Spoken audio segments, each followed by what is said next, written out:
And welcome back to the 10 a.m. shift. I'm your host, Willis Love. And do we have a jam-packed show tonight?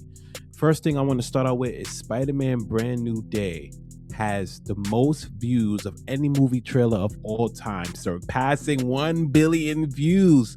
The fastest video in history to do that on YouTube for a movie trailer. And I think that's an amazing accomplishment because people are so hyped up about this movie because we understand where the last one left off, right? It was kind of like a cliffhanger, right?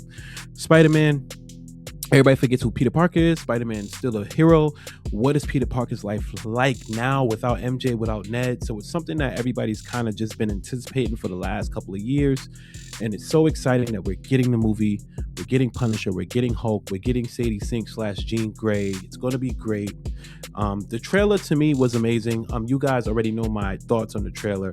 There's so many Easter eggs. If you guys have not seen the Spider-Man Brand New Day trailer, if you guys have not seen the Spider-Man Brand New Day trailer, please go on YouTube and check it out. It's an amazing trailer, and I cannot wait to see the movie. But that's an amazing accomplishment. 1 billion views in a week is ridiculous. Like, it's crazy. So congratulations to Marvel. That's a big accomplishment, and I already know the movie is going to do wonders, so that's great. And in Daredevil news, I just finished watching Daredevil Season 2, Born Again, Episode 1. I think it was called The North Star, if I'm not mistaken. And already from the jump, I love the tone of the season. The stakes are as high as ever. Matt Murdock is currently on the run / missing. He is doing more Daredevil work. He has his nose to the ground and he's trying to take down Fisk. And the seriousness of the episode is great. Stakes have never been higher in this series to me, because now they have the Vigilante Task Force. They have the Vigilante Act where they can stop any superhero from doing any type of crime fighting, and you get a full life sentence for doing it. So spoiler alert, if you haven't seen the episode, just giving you some details. If you guys don't want to hear about the episode, you can click off of this video, or you can skip past this just a few to the next topic. But I just want to talk about this for a minute. I'm very interested to see all of the street team heroes that is in New York, right? So we all know Jessica Jones is back in the series, right? How does Punisher play a role in this after what happened last season? Is Spider-Man going to be mentioned? Is he going to be mentioned by actually his name, Spider-Man? So I'm interested to see that. I mean, this season, this show does lead us straight into Spider-Man. But before we get to Spider-Man, we do have one thing we need to talk about. There's one special coming out, but now we know where everybody stand too, right? Everybody's taking their sides. We got the psychiatrist who used to be with Matt. Now she's on Fisk's side, so we know what side she's on, right? And she's going through her own mental battle, right? So it's crazy to think that Matt Murdock has everything stacked against him. And it actually feels like this guy might lose. Like, it feels like he might lose. Like, he doesn't have that much resources, right? He has one person by his side, really, which is his girl, but it's not, it feels like it's not enough to take down Kingpin. And that's the great thing about these shows, because it shows you, like, it builds up the main character to figure out ways how to sabotage the main villain, right? With a lack of resources. So it's going to be interesting how they finally defeat Kingpin this season. So earlier today, Marvel announced a new special coming, Punisher One Last Kill, right? And it had the fans talking, right? We were all debating whether this was going to be Punisher's last time killing people. Was this going to be Punisher's last time you'll see him in the series? Like, what does this mean, One Last Kill? It's a fire title for a special, right? It's fire. I truly think it's one last kill as far as like the person that he's trying to take down. I don't think it's his last kill in general. I don't think this is the last time we'll see him. Obviously, he's in Spider-Man Brand New Day, obviously, but I just think it's not one last kill as in like his last time he's going to be seen. So I'm excited to see the special, right? What is it going to be? Is it going to lead us into Spider-Man Brand New Day? Is it going to show us why Punisher is even in the movie in the first place? Will it springboard from Daredevil, right? Will we even see Punisher in Daredevil? So I'm excited. I'm glad Marvel announced this, because somebody like Punisher, he's like a very unique character, and I think he can be a really big character if Marvel promote his special and promote the guy playing him right? So I'm really excited to see this. One of the great things about what Marvel has done is they have decided to take their time on certain things now. They're not just giving us crap and just putting out volume. They're giving us quality now. So I already know this is going to be a good special, because Wonder Man was pretty good. I already know Daredevil Born Again season 2 is going to be good because episode 1 was already great. So I already know this is going to be good. So we'll see. And in WWE news, Oba versus Brock heats up. Like, I am eating up this rivalry because it is very familiar in the sense, right? Because every big beast that Brock Lesnar has went up against that was either bigger, taller, whatever, right? Stronger. They all had something, but was all missing something at the same time.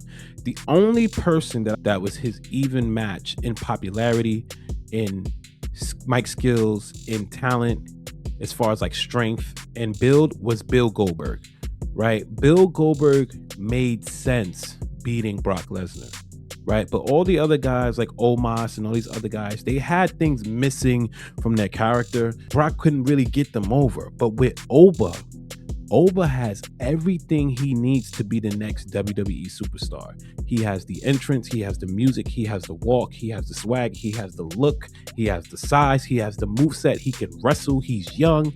So, in my opinion, WWE has to handle this match correctly. Can make or break Oba Femi's career, right? Because if he loses in a very convincing way, it's going to be bad for him. But if Brock puts him over, right, he has to be put over in a way like he's the new guy. He's the new Brock, in my opinion. I think Oba's going to go over on Mania. What do you guys think? Do you guys think Oba Femi is going to defeat Brock Lesnar? Comment down below. Let me know what you think was going to happen at WrestleMania. I know next Monday at New York, that show is going to be the most important show for everyone, all the match cards. That's going to be the big show. And speaking of WrestleMania, Roman Reigns went beast mode on CM Punk, man. Shout out to that boy Jey Uso for hyping up Roman Reigns and telling him to smash them all. Smash them all. And that's exactly what he did. He went in there, he speared the life out of CM Punk. He got back in there, threw him out the ring, and powerbombed him through the table like it was nothing. And honestly, that sums up the whole fight right there. Just physically, right? Physically, if you take out the storyline, physically, CM Punk can't beat Roman Reigns physically, right? Roman is bigger, stronger, faster, younger, in his prime. He just can't do it. So I'm interested to see how WWE is going to make this match interesting as a main event, right? Because they have their ways, right? Where, they kind of let them feel it out through the ring, and then they orchestrate and do a lot of choreography to make the match feel even. But it feels very lopsided as far as like physicality and prime. It's very lopsided because CM Punk is old. He is, right? So to have Roman Reigns in his prime going up against CM Punk, and Roman is at the peak of his powers. I'm talking about this guy is beyond the title. Like, he doesn't really need the title to be great. But WWE needs him to have the title because they need the ratings. They need the money. So they need him to have the belt. But this guy's popularity is so great that he is beyond any title that they have. So it's crazy, right? This guy's matching CM Punk on mic skills. He's definitely matching CM Punk in the ring. He definitely matches CM Punk in aura. Like, he has the fan base. Tribal Chief, he has the fan base. He has the merch. He has everything. So this match could really go either way, right? WWE could look at it from a point of view of like, do we want a part-timer with the belt, or do we want a full-timer with the belt that's okay with the merch and the sales, right? So they have a decision to make, and I think it depends on the contracts moving forward. That's what it really depends on. So I know, in my opinion, I got Roman going over, but if CM Punk wins, I think it's going to be something that forces him to win. Like, maybe one of the Usos costs Roman the belt, or maybe CM Punk takes over the Vision. Who knows? That's just something I'm going with right now. But comment down below, what do you guys think is going to happen at WrestleMania between Roman Reigns and CM Punk? Who's going to win that match? Who do you have going over? I just want to say thank you guys for following all of the pages and supporting the page, because it's really hard to start your own sports network by yourself and build your following and build something that's organic, right? Not buy followers, not buy bots and do all this nonsense. So thank you guys for actually supporting the channel. I appreciate it. I put a lot of time and work and effort into this thing, and I'm glad you guys are showing the comments and showing the love and really showing the likes, and appreciate it. So thank you guys for tuning into the 10 a.m. shift, and we'll catch you guys on the next one. Let's get it.